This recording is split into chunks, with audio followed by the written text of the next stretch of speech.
terlapor berusaha mendorong korban dan membanting korban ke kasur. There you go again, breaks my heart into pieces. Berhubung akhir-akhir ini banyak sekali permintaan sahabat hukum untuk membahas mengenai pemberitaan yang sangat viral terkait dengan perilaku abusif yang kemudian dianggap sebagai bentuk dari toxic relationship sampai pada kasus yang berat seperti KDRT. Sebenarnya pada episode Teras Hukum sebelumnya saya sudah cukup lengkap membahas mengenai hukum KDRT atau perilaku abusif. Mungkin saat ini saya akan lebih menggarisbawahi masalah hukum yang kemarin sempat viral terkait dengan laporan Lesti Kejora atas dugaan tindakan KDRT suaminya Rizky Bilar. Karena meskipun kasus ini sudah berakhir dengan damai, namun kemudian mengundang banyak pertanyaan, statement dan bahkan analisa-analisa yang menurut saya tidak cukup alas hukumnya. Nah, bahkan kemudian menimbulkan masalah baru di kalangan penggemarnya Lesti dan Bilar. Terlepas dari pro dan kontra atas laporan polisi yang sudah dibuat oleh Lesti Kejora terkait dugaan KDRT, apa saja sesungguhnya yang sudah terjadi, apa yang mendasari peristiwa itu sampai terjadi, saya tidak akan membahas itu karena sampai dengan kasus ini dicabut, tidak pernah ada klarifikasi resmi dari seorang Lesti Kejora terkait apa sesungguhnya yang terjadi. Bahkan berita yang sudah terlanjur tersebar dan kemudian mengundang pro dan kontra tersebut tidak dapat dikonfirmasi kebenarannya karena kasus hukumnya sudah ditutup tanpa sempat ada proses pembuktian di pengadilan. Nah, sebagai advokat, saya sangat menghargai suatu proses hukum yang dilakukan dengan mengedepankan keadilan restoratif atau biasa dikenal dengan restoratif justice, di mana alternatif penyelesaian perkara tindak pidana yang semula berfokus hanya pada pemidanaan kemudian diubah menjadi proses dialog dan mediasi. Nah, proses ini tentu harus melibatkan pelaku, korban, keluarga pelaku atau korban dan pihak lain yang terkait. Sebagai advokat, saya memahami bahwa hukum ditegakkan bukan hanya untuk menghukum seseorang sehingga menimbulkan efek jera, namun hukum juga dibuat untuk memberikan rasa keadilan dan dalam penegakannya harus ada keseimbangan antara pelaku dan korban.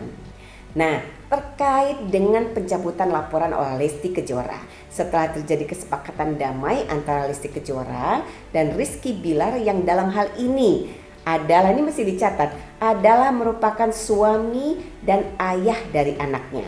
Tentu kita tidak bisa menilai dari satu sisi saja karena setiap pasangan pasti punya pertimbangan sendiri kenapa dan bagaimana mereka menyelesaikan masalahnya, termasuk apabila ada dugaan perlakuan abusif atau KDRT. Saat Lesti memiliki keberanian melaporkan suaminya atas dugaan KDRT, harus kita apresiasi sebagai sebuah sikap berani dan tegas menolak perilaku abusif atau KDRT. Dan saya juga sangat mengapresiasi masyarakat yang sontak seragam mendukung sikap Lesti ini sebagai sebuah sikap yang menjadi bagian penting dalam gerakan anti KDRT atau perilaku abusif.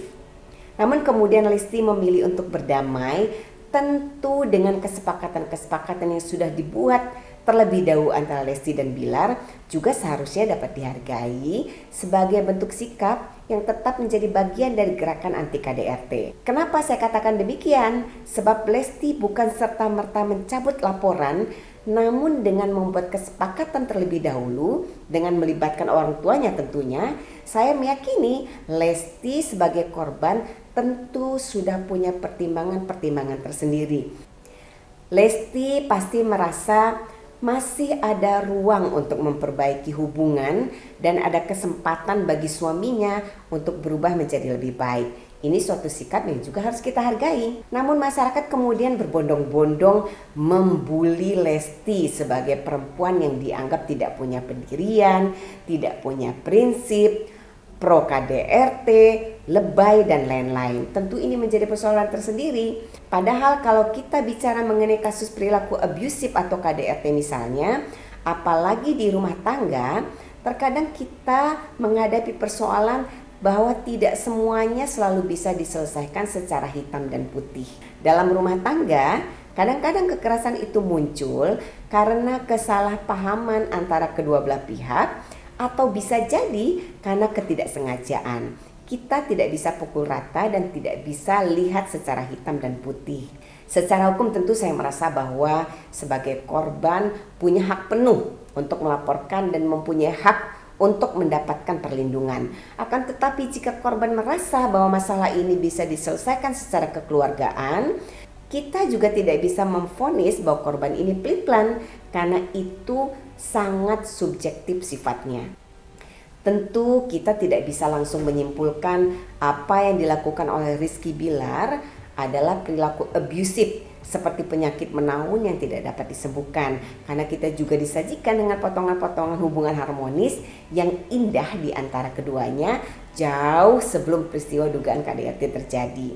Meskipun demikian, saya tetap mewanti-wanti kepada korban perilaku abusif atau korban KDRT agar tetap berhati-hati, mawas diri terhadap kemungkinan terjadinya kembali atau berulangnya kembali peristiwa KDRT tersebut. Sebab banyak sekali kita menemukan korban KDRT atau perilaku abusif yang sebenarnya sudah mengalami siksaan secara terus-menerus. Namun kemudian korban selalu disajikan alasan untuk memaafkan pelaku, lalu korban kembali mengalami KDRT atau perilaku abusif tersebut.